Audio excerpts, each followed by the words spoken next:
ప్రభువు పేరిట మీ అందరికీ షలోం. ప్రియులారా, ఈ ఉదయకాలాన ఈ వాక్యము వింటున్న మీ హృదయాన్ని ఏ భయము వెంటాడుతుంది, ఏ చింత మిమ్మల్ని నిద్రపోనివ్వకుండా చేస్తుంది, ఏ ఒంటరితనము మిమ్మల్ని కృంగదీస్తుంది. ఈరోజు నా మాట వినండి. ఈరోజు ఈ క్షణాన్నే దేవుడు మీ జీవితంలో ఒక గొప్ప కార్యము చేయబోతున్నాడు. నా ప్రియ ఆధ్యాత్మిక కుటుంబ సభ్యులారా, దేవుని అపారమైన కృపను బట్టి మీ అందరికీ ఈ నూతన దినపు శుభాలను, వందనాలను తెలియజేస్తున్నాను. ప్రియులారా, ఈ నూతన ఉదయము మీ జీవితంలో ఒక నూతన అధ్యాయానికి ప్రారంభము కాబోతుంది. నిన్నటి కన్నీళ్లు, నిన్నటి నిరాశలు, నిన్నటి బలహీనతలు ఈరోజు దేవుని మహిమతో కడిగివేయబోతున్నాయి. ఈరోజు మనమందరము కలిసి దేవుని సన్నిధిలో ఉత్సాహంగా, ధైర్యంగా మన విశ్వాసాన్ని నోటితో ప్రకటిద్దాం. ఈ వాక్యము వింటున్న మీరు నాతో కలిసి బిగ్గరగా చెప్పండి. ఈరోజు నేను ఏ భయానికి లొంగిపోను. నన్ను బలపరిచే క్రీస్తునందు నేను సమస్తము చేయగలను. నా దేవుడు నా ముందు నడుస్తున్నాడు. నన్ను పడద్రోయడానికి ఏ శక్తికి అధికారము లేదు. నా శ్రమల కంటే నేను ఆరాధిస్తున్న నా దేవుడు గొప్పవాడు. ఆమెన్. ప్రిలారా, విశ్వాసముతో చేసిన ఈ ప్రకటన మీ రోజంతటినీ ఆశీర్వాదకరంగా మారుస్తుంది. నా ప్రియమైన సహోదరి, సహోదరులారా, ఈ ఆధ్యాత్మిక కుటుంబంలో ప్రతిరోజు మీరు పొందుకుంటున్న ఈ దైవిక ఆశీర్వాదము మీ హృదయాన్ని తాకుతుంటే, ఈ సందేశము మీకు గొప్ప ఊరటను ఇస్తుంటే, వెంటనే ఈ వీడియోను లైక్ చేయండి. నా ఆధ్యాత్మిక కుటుంబంలో మీరు కూడా ఒక భాగస్వామిగా మారడానికి నా ఛానల్ని సబ్స్క్రైబ్ చేసుకోండి. మనం వాక్య బోధలోకి వెళ్లే ముందు మన హృదయాలను దేవుని వైపు తిప్పి చిన్న ప్రార్థన చేసుకుందాం. పరిశుద్ధుడా, జీవము గల తండ్రి, మీ ఉన్నతమైన శ్రేష్టమైన నామాన్ని బట్టి స్తుతులు, స్తోత్రాలు, వందనాలు. అయ్యా, ఈ శ్రేష్టమైన ఉదయకాలాన్ని బట్టి మరొక మారు మీకు స్తుతులను చెల్లించుకుంటున్నాం. దేవా, ఈ జూలై మాసం అంతా మీ కృపారెక్కల కింద కాపాడి, ఈ మాసము చివరి దినము ఈ వాక్యాన్ని వినే గొప్ప ధన్యత, భాగ్యము మా జీవితంలో మీరు మాకు అనుగ్రహించిన మీ గొప్ప ప్రేమను బట్టి మీకే కృతజ్ఞత, వందనాలను చెల్లించుకుంటున్నాం. ఈరోజు ఈ వాక్యాన్ని వింటున్న ప్రతి బిడ్డను న్యస్తాలకు అప్పగిస్తున్నాను. ఈరోజు ఈ వాక్యము ద్వారా మీరే వారితో నేరుగా మాట్లాడమని వేడుకుంటున్నాం.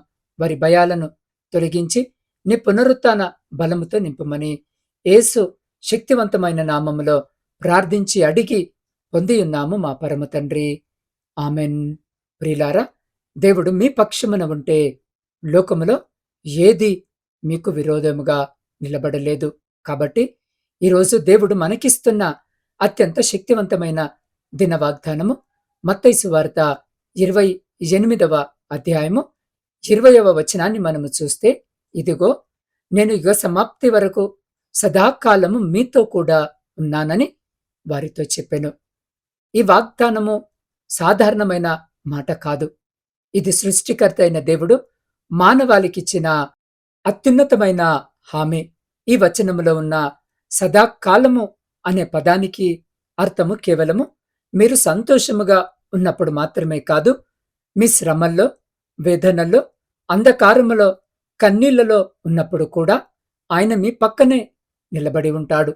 యుగ సమాప్తి వరకు, అంటే కాలముతో సంబంధము లేకుండా మీ జీవితంలోని చివరి శ్వాస వరకు ఆయన నమ్మదగిన దేవుడుగా ఉంటాడని దీనర్థం. ప్రియులారా, ఈ వాగ్దానము వెనుక ఉన్న చారిత్రక నేపథ్యాన్ని మనము ఒక్కసారి లోతుగా పరిశీలిద్దాం. యేసు క్రీస్తు ప్రభు శిలువపై మరణించి సమాధి చేయబడి 3వ దినమున మరణాన్ని గెలిచి పునరుత్థానుడయ్యాడు. ఆ తర్వాత ఆయన తన ప్రియమైన శిష్యులకు ప్రత్యక్షమై పరలోకానికి వెళ్లే ముందిచ్చిన చివరి గొప్ప ఆజ్ఞ ఇది. నాటి శిష్యుల పరిస్థితిని ఒక్కసారి ఊహించుకోండి. వారు రోమన్ సామ్రాజ్యపు భయంకరమైన హింసల మధ్య ఉన్నారు. యూదుల పెద్దల నుండి ప్రాణభయము ఉంది. తమను నడిపించిన గురువు ఇక శారీరకముగా తమతో ఉండరనే దిగులు వారిని చుట్టుముట్టింది. అలాంటి నిరాశకరమైన పరిస్థితిలో, అలాంటి భయానక వాతావరణంలో ఉన్న శిష్యులకు యేసుక్రీస్తుచ్చిన ఆఖరి అభయమిది. నేను మిమ్మల్ని దిక్కులేని వారిగా విడిచిపెట్టను. నేను మీతోనే ఉంటాను అని ఆయన ప్రకటించాడు. ప్రియులారా, ఆనాడు భయంతో మేడగదిలో తలుపులు వేసుకొని కూర్చున్న శిష్యులకు ఈ మాట ఎలాగైతే కొండంత అభయాన్నిచ్చిందో, ఈరోజు సమాజంలో, ఉద్యోగములో, కుటుంబములో భయముతో తల్లడిల్లుతున్న నీకు కూడా దేవుడు అదే మాటనిస్తున్నాడు. ఆయన భౌతికంగా మన కంటికి కనిపించకపోవచ్చు, కాని ఆయన ఆత్మరూపంలో ప్రతి క్షణము ఇదిగో ఈ వాక్యము వినుచున్న నీ ప్రక్కనే నడుస్తున్నాడు. దేవుని తోడ్పాటు ఉన్న మనిషి ఏ తుఫానుకైనా ఎదురొడ్డి నిలబడగలడు. నా ప్రియ సహోదరి, సహోదరులారా, ఈరోజు ఈ వాక్యము వినుచున్న మీ జీవితము ఏ పరిస్థితుల్లో ఉందో నేను ఆరాధిస్తున్న నా దేవునికి బాగా తెలుసు. బహుశా మీరు ఉద్యోగము ఊడిపోతుందనేమోననే అస్థిరతతో ఉదయాన్నే నిద్రలేచి ఉండవచ్చు. ప్రమోషన్ రాక కష్టపడి పనిచేసిన గుర్తింపు లభించక పై అధికారుల వేధింపులతో మనశ్శాంతి కోల్పోయి ఉండవచ్చు. లేదా నెలాఖరు వచ్చేసరికి అప్పుల భారము మిమ్మల్ని ఊపిరాడకుండా చేస్తుందేమో. ఉదయాన్నే అప్పులవారు తలుపులు తడుతారేమోననే భయము మిమ్మల్ని వెంటాడుతుందేమో. కుటుంబంలో నిరంతరము గొడవలు, భార్యాభర్తల మధ్య అర్థము లేని మనస్పర్ధలు, అనుమానాలు, పిల్లల భవిష్యత్తు గురించిన ఆందోళన, ఇవన్నీ మిమ్మల్ని కృంగదీస్తున్నాయా? నా వల్ల ఏమీ కాదనే ఆత్మానూన్యత భావముతో నా జీవితము ఇంతేనా అనే నైరాశ్యములో మీరు కూరుకుపోయారా? అయితే నా ప్రియ సహోదరి, సహోదరుడా, ఈ క్షణాన్ని దేవుని స్వరాన్ని వినండి. ఈ జగత్తును సృష్టించిన దేవుడు ఈరోజు ఈ వాక్యము వినుచున్న నీతో వ్యక్తిగతంగా మాట్లాడుతున్నాడు. నిన్ను సృష్టించిన నీ తండ్రి నిన్ను ఏనాడు విడిచిపెట్టేవాడు కాదు. నువ్వు ఒంటరివి కావు. నువ్వు ఏ సమస్యను ఎదుర్కొంటున్నావో దానికి మించిన శక్తి నువ్వు ఆరాధిస్తున్న నీ దేవుని వద్ద ఉంది. సదాకాలము మీతో కూడా ఉంటానని చెప్పిన దేవుడు నీ ఉద్యోగ ప్రదేశములో నీతో తోడుగా ఉంటాడు. నీ అప్పుల భారములో నీకు మార్గము చూపిస్తాడు. నీ కుటుంబంలో శాంతిని నింపుతాడు. నీ మరణ పడకపై ఆయన ఉండి తన చేయి పట్టి నిన్ను లేవనెత్తుతాడు. ఈ వాగ్దానాన్ని నా ప్రియ సహోదరి, సహోదరుడా, నీ ఆచరణాత్మక జీవితంలోకి ఎలా తెచ్చుకోవాలో తెలుసా? మొదటిగా నీ ఆలోచనల తీరును మార్చుకో. ఉదయం లేవగానే సమస్యల వైపు చూడటము మానేసి నీతో ఉన్న దేవుని వైపు చూడు. రెండవది, ద్వితీయోపదేశ కాండము 1వ అధ్యాయము 8వ వచనములో రాయబడినట్లు, యెహోవా నీకు ముందుగా నడుచువాడు, ఆయన నీకు తోడయుండును, ఆయన నిన్ను విడువడు, నిన్ను విసర్జించడు, భయపడకుము, విస్మయముందకుము. ఈ వాగ్దానాన్ని నీ హృదయపు పలకపై ఈరోజు రాసుకో. రెండవదిగా, ధైర్యముగా ముందడుగు వేయి. సమస్యను చూసి వెనకడుగు వేయకు.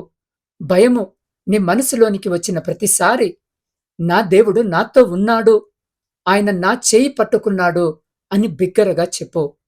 నా ప్రియ సహోదరి, సహోదరుడా, నీ బలహీనతలోనే దేవుని బలము పరిపూర్ణమవుతుంది. నీ సమర్థతపై కాకుండా దేవుని సామర్థ్యముపై నమ్మకముంచు. ఈరోజు నీకు ఎదురయ్యే ప్రతి సవాలును ఒక అవకాశముగా మార్చుకునే జ్ఞానాన్ని దేవుడు నీకిస్తాడు. నీ శత్రువుల ఎదుట నీకు భోజనము సిద్ధపరిచే దేవుడు నీ పక్షమున ఉన్నాడు. కాబట్టి ఈరోజు ఈ వాక్యము వినుచున్న నీవు తల వంచుకొని తిరగాల్సిన అవసరము లేదు. ధైర్యముగా నిటారుగా నిలబడు. నీ దేవుడు నీ ప్రతి సమస్యను జయించబోతున్నాడు. మనుషుల సహాయము హద్దులతో కూడుకున్నది, కాని దేవుని తోడ్పాటు హద్దులు లేనిది. నా ప్రియ సహోదరి, సహోదరుడా, ఈ సత్యాన్ని మీ జీవితంలో ఇంకా లోతుగా అర్థము చేసుకోవడానికి ఒక చిన్న నిజ జీవిత అనుభవాన్ని, సాక్ష్యాన్ని మీతో పంచుకుంటాను. ఒక చిన్న గ్రామంలో ఒక పేద వ్యాపారి ఉండేవాడు. ఆయన తన సర్వస్వాన్ని పణముగా పెట్టి ఒక చిన్న కిరాణా వ్యాపారాన్ని ప్రారంభించాడు. కాని దురదృష్టవశత్తు ఆ కిరాణా వ్యాపారంలో తీవ్రమైన నష్టాలు వచ్చాయి. రోజు రోజుకు అప్పుల భారాలు పెరిగిపోయాయి. ఇల్లు గడవడమే కష్టముగా మారింది. ఆఖరికి ఇంట్లో పిల్లలకు అన్నము పెట్టడానికి కూడా డబ్బులు లేని పరిస్థితి దాపురించింది. బంధువులందరూ దూరము పెట్టేశారు. సమాజంలో చులకనగా చూశారు. ఒకరోజు రాత్రి ఆ వ్యాపారి తీవ్రమైన నిరాశలోనికి వెళ్ళిపోయాడు. ఇక తన జీవితము సమస్తము ముగిసిపోయిందని, చనిపోవడమే ఏకైక మార్గమని భావించి కన్నీళ్లతో చివరిసారిగా దేవునికి ప్రార్థన చేయడం ప్రారంభించాడు. ఆ అంధకార రాత్రిలో ఆయన బైబిల్ తెరిచినప్పుడు సరిగ్గా మత్తయి సువార్త 28వ అధ్యాయము ఆయన కంటపడింది. సరిగ్గా మత్తయి సువార్త మనము ధ్యానిస్తున్న అధ్యాయము ఆయన కంటపడింది. ఇదిగో, నేను యుగ సమాప్తి వరకు సదాకాలము మీతో కూడా ఉన్నాను అన్న ఆ మాట ఆయన హృదయాన్ని తాకింది. దేవుడు ఆయనతో వాక్యము ద్వారా నేరుగా మాట్లాడినట్టు అనిపించింది.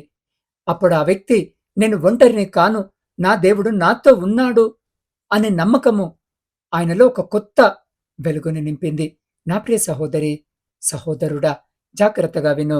ఆ క్షణములో ఆయన ఆత్మహత్య ఆలోచనను విరమించుకున్నాడు. తర్వాతి రోజే ఆయన నూతన బలముతో, నూతన విశ్వాసముతో లేచాడు. దేవునిపై సంపూర్ణంగా ఆధారపడి చిన్నగా మళ్ళీ తన పనిని ప్రారంభించాడు. ప్రతిరోజు ఉదయాన్నే దేవుని వాక్యాన్ని ధ్యానిస్తూ దేవుడు నాతో ఉన్నాడు అనే ధైర్యంతో కష్టపడి పనిచేయడం మొదలుపెట్టాడు.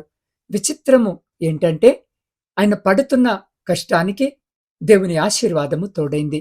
నిలిచిపోయిన తలరాతలు మారడము ప్రారంభమయ్యాయి.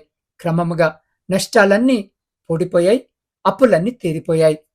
అతి కొద్ది కాలంలోనే ఆయన ప్రాంతంలోనే అత్యంత విజయవంతమైన వ్యాపారిగా మారడమే కాకుండా పెద్ద పెద్ద సూపర్ మార్కెట్లు పెట్టి ఎంతో మంది పేదలకు సహాయం చేసే స్థాయికి ఎదిగాడు. నా ప్రియ దేవుని బిడ్డలారా, ఆ వ్యాపారి జీవితంలో అద్భుతము చేసిన దేవుడు ఈరోజు ఈ వాక్యము వినిచిన్న నీ జీవితంలో కూడా అదే అద్భుతాన్ని చేయడానికి సిద్ధముగా ఉన్నాడు. నువ్వున్న స్థితి శాశ్వతము కాదు. నీ అప్పులు, నీ రోగాలు, నీ నిరాశలు తాత్కాలికము. దేవుని వాగ్దానం మాత్రమే శాశ్వతము. ఆయన నీ చేయి పట్టుకుంటే పాతాళం లాంటి పరిస్థితి నుండి కూడా నిన్ను పైకి లేపగలడు. కాబట్టి విశ్వాసముతో అడుగు వేసేవారికి దేవుడు సముద్రంలో కూడా మార్గాన్ని సుగమము చేస్తాడు. కాబట్టి నా ప్రియ సహోదరి, సహోదరుడా, ఈ మాటలు వింటున్న మీరు ఈ క్షణం ఒక సాధారణమైన వాక్యాన్ని వినడం లేదు. పరలోకపు తండ్రి తన హృదయ స్పందనను మీకు తెలియజేస్తున్నాడు. సదాకాలము నీకు తోడై ఉంటానని చెప్పిన దేవుడు నీ జీవితంలోనికి ప్రవేశించడానికి ఈరోజే తలుపులు తడుతున్నాడు. ఇన్నాళ్ళు నీ సొంత తెలివితో, నీ స్వయం శక్తితో పోరాడి అలసిపోయావా? నీ హృదయపు లోతుల్లో నిరంతరము రగిలే భయము, భవిష్యత్తు గురించిన ఆందోళన నిన్ను నిద్రపోనివ్వడము లేదా? నీ పాపపు భారముతో, లోకపు అపరాధ భావముతో దేవునికి దూరముగా పారిపోతున్నావా? నా మాట విను. నువ్వెంత దూరంగా వెళ్ళినా నీ తండ్రి ప్రేమ నిన్ను వెంటాడుతూనే ఉంది. ఈరోజు ఈ క్షణాన్నే నీ సమస్త భారాన్ని ఆయన పాదాల వద్ద పడవేయడానికి ఒక నూతన తీర్మానము తీసుకో. ఒక్కసారి మీ కళ్ళు మూసుకోండి, మీ హృదయాలపై మీ చేతులు ఉంచుకోండి. ఈరోజు దేవుడు నీకు ఒక దైవిక అవకాశాన్ని ఇస్తున్నాడు. నువ్వున్న స్థితిలోనే నీ భయాలతో, నీ బలహీనతలతో, నీ శ్రమలతో, నీ కన్నీళ్లతో ఆయన వద్దకు రా. ప్రభువా, ఇన్నాళ్ళు నేను ఒంటరిగా పోరాడాను, ఇక నా వల్ల కావడం లేదు తండ్రి. నా జీవితంలోనికి నీవు రా, నా భయాలను తొలగించు, నీ పునరుత్థాన బలముతో నన్ను నింపు తండ్రి. ఈ రోజు నుండి నా ప్రతి అడుగులో నీవు నాకు తోడుగా ఉండు తండ్రి అని నీ హృదయ అంతరాళంలో నుండి బిక్కరగా అడుగు. నువ్వు నిజమైన మనసుతో అడిగితే నా ప్రియ సహోదరి, సహోదరుడా, ఆకాశ మహాసమూహములను ఏలే నా దేవుడు ఈ క్షణమే నీ జీవితంలోనికి ప్రవేశించి నీ ప్రతి కట్టును తెంచివేయబోతున్నాడు. నీ నిరాశను ఆశగా, నీ భయాన్ని ధైర్యంగా మార్చబోతున్నాడు. రండి, ఇప్పుడు మనమందరము సంపూర్ణ సమర్పణతో, అధికారపూర్వకమైన విశ్వాసముతో శ్రేష్టమైన ఈ మాసపు చివరి దినపు ప్రార్థనలోనికి అడుగు పెడదాం. మహాపరిశుద్ధుడా, మహోన్నతుడా, మా పరలోకపు తండ్రి, నీ దివ్యమైన పాదములకు వేలాది స్తుతులు, స్తోత్రాలు చెల్లిస్తున్నాం. అయ్యా, ఈ ఉదయ కాలాన నీ బిడ్డలందరినీ నీ పరిశుద్ధమైన హస్తాలకు అప్పగిస్తున్నాం. తండ్రి, ఈ సందేశాన్ని వింటున్న ప్రతి హృదయాన్ని మీరు తాకండి. వారి జీవితాల్లో ఉన్న సమస్త అంధకారాన్ని నీ వెలుగుతో పారద్రోలండి. ఈరోజు ఆర్థిక ఇబ్బందులతో, అప్పుల భారముతో తల్లడిల్లుతున్న నీ బిడ్డలను జ్ఞాపకము చేసుకోండి. వారి అప్పుల నుండి వారికి పరిపూర్ణమైన విడుదల కలుగునుగాక. వారి హస్తాల కష్టాన్ని ఆశీర్వదించండి. వారు చేసే ప్రతి వ్యాపారాన్ని, ఉద్యోగాన్ని మీరు వర్ధిల్లజేయండి. నిరుద్యోగముతో బాధపడుతున్న యువతీ యువకులకు తగిన ఉద్యోగ అవకాశాలను దయచేయండి. అయ్యా, నా ఆధ్యాత్మిక కుటుంబ సభ్యులు తమ కుటుంబాలను సంతోషముగా పోషించుకునేలా నీ విస్తారమైన సమృద్ధిని పంపించండి. అలాగే దీర్ఘకాలిక వ్యాధులతో, శారీరక బలహీనతలతో, క్యాన్సర్, పక్షవాతము, బీపీ, షుగర్ వంటి భయంకరమైన రోగాలతో బాధపడుతున్న ప్రతి బిడ్డను నీ గాయపడిన హస్తాలతో తాకండి తండ్రి. యెహోవా రఫాగా వారి శరీరాలకు పరిపూర్ణంగా స్వస్థతను విడుదల చేయమని వేడుకుంటున్నాం. విదేశాలు చదువుకుంటున్న, కుటుంబ పోషణ కొరకు పనిచేస్తున్న నీ బిడ్డలందరినీ నీ రెక్కల నీడలో భద్రపరచండి. వారికి తోడుగా ఉండి నడిపించండి. దేశ సరిహద్దుల్లో మమ్మలను కాపాడుతున్న సైనికులకు, కష్టపడి పంటలు పండిస్తున్న రైతులకు నీ ప్రత్యేకమైన ఆశీర్వాదాన్ని అనుగ్రహించమని వేడుకుంటున్నాం. దేవా, గర్భఫలములు లేక ఏళ్ల తరబడి కన్నీరు మున్నీరుగా విలపిస్తున్న ప్రతి బిడ్డ కన్నీటిని తుడవండి. వారికి యోగ్యమైన సంతాన ఫలాన్ని ఇచ్చి సంతోషపరచమని వేడుకుంటున్నాం. వివాహాల కొరకు ఎదురు చూస్తున్న వారికి తగిన తోడును దయచేయండి. విరిగిపోయిన కుటుంబ బంధాలు, భార్యాభర్తల మధ్య ఉన్న విభేదాలు యేసు నామములో తొలగిపోయి సమాధానము నెలకొనును గాక. ఈరోజు జన్మదినాలు, వివాహ వార్షికోత్సవాలు జరుపుకుంటున్న ప్రతి బిడ్డను నూతన ఆశీర్వాదాలతో అభిషేకించండి. ప్రపంచంలో ఉన్న ప్రతి ఒక్కరికి శాంతిని, నెమ్మదిని ప్రసాదించండి. ఈరోజు నీ బిడ్డలు బయటకు వెళుతున్నప్పుడు వారి ప్రయాణాలలో నీ దూతలను కాపల ఉంచండి. వారు ఎదుర్కొనే ప్రతి అడ్డంకి, ప్రతి సాతాను కుట్ర యేసు క్రీస్తు శక్తివంతమైన నామంలో వ్యర్థమైపోవునుగాక. నీ పునరుత్థాన బలముతో వారిని నింపమని వేడుకుంటున్నాం. దేవా, గడిచిన 7 మాసాలు మమ్మల్నందరినీ మీ కృపగల రెక్కల చాటున భద్రపరిచి 7వ మాసము చివరి దినము ఇదిగో ఈ క్షణము వరకు మాకు తోడుగా ఉండి వాక్యాన్ని వినే గొప్ప వరము మాకిచ్చిన మీ గొప్ప ప్రేమను బట్టి వందనాలు. అయ్యా, ఎంతో మంది మా ప్రియులు ఈ దినాన్ని చూడలేక ఇదిగో తండ్రి వారు నీ యందు నిద్రించినారు. అయ్యా, వారికంటే మేము శ్రేష్ఠులము కాము. అయినప్పటికీ మీ ప్రణాళికలో భాగముగా మమ్మల్ని సజీవులనుగా ఉంచిన మీ గొప్ప ప్రేమను బట్టి వందనాలు. అయ్యా, గడిచిన మాసాల్లో మేము చేసిన తప్పులన్నింటినీ మీరు క్షమించండి నాయన. రాబోయే మాసంలో పరిశుద్ధమైన జీవితము జీవించుటకు అయ్యా అలాంటి శక్తిని, బలమును, జ్ఞానమును మళ్ళా ప్రతి బిడ్డకు దయచేయమని మా ప్రభువును, మీ ప్రియకుమారుడైన యేసు క్రీస్తు మహిమ కలిగిన నామములో ప్రార్థించి స్తుతించి అడిగి పొందుకొని ఉన్నాము మా పరమ తండ్రి. ఆమెన్. నా ప్రియ ఆధ్యాత్మిక కుటుంబ సభ్యులారా, ఇక ఏమాత్రము భయపడకండి. రాజసము గల సింహముల ఈ రోజును ఎదుర్కొనండి. ఏ రోగము, ఏ అప్పు, ఏ మనుషుల కుట్ర మిమ్మల్ని ఆపలేదు. ఎందుకంటే పరలోకపు దేవుడు సదాకాలము మీతో ఉన్నాడు. కాబట్టి విజయము మీదే. ఈ సందేశము ద్వారా దేవుడు మీతో మాట్లాడాడని మీరు నమ్మితే వెంటనే ఈ వీడియోను లైక్ చేయండి. నా ఆధ్యాత్మిక ఛానల్ని సబ్స్క్రైబ్ చేసుకోవడం మర్చిపోకండి. క్రింద ఉన్న కామెంట్ బాక్స్లో దేవునిపై మీకున్న విశ్వాసాన్ని చాటుతో ఆమెన్ అని టైప్ చేయండి. ఈ నిరీక్షణ సందేశాన్ని కనీసము 3 వ్యక్తులకు, నిరాశలో ఉన్న నీ మిత్రులకు పంపించి దేవుని వాక్య పరిచర్యలో పాలుపంచుకోండి. మీ వాట్సాప్ స్టేటస్లో ఈ వీడియోను షేర్ చేసి దేవుని సువార్తను వ్యాప్తి చేయండి. మీ జీవితంలో ఎలాంటి ప్రార్థన అభ్యర్థనలు ఉన్నా, సమస్యలు ఉన్నా స్క్రీన్పై కనిపిస్తున్న నా వాట్సాప్ నంబర్కి సందేశం ద్వారా పంపండి. లేదా నేరుగా ఫోన్ ద్వారా నాకు తెలియజేయండి. నేను మీ కొరకు ప్రత్యేకంగా ప్రార్థిస్తాను. ప్రియులారా, రేపటి ఉదయకాల ధ్యానములో నూతన మాసము దేవుడు నీతో, నాతో ఏ వాగ్దానము ద్వారా మాట్లాడబోతున్నాడో రేపటి ఉదయకాల సందేశములో విందాం. కాబట్టి రేపటి దైవిక సందేశాన్ని అస్సలు మిస్ అవ్వకండి. అంతవరకు దేవుని సమాధానము మీకు తోడయుండును గాక. God bless you all.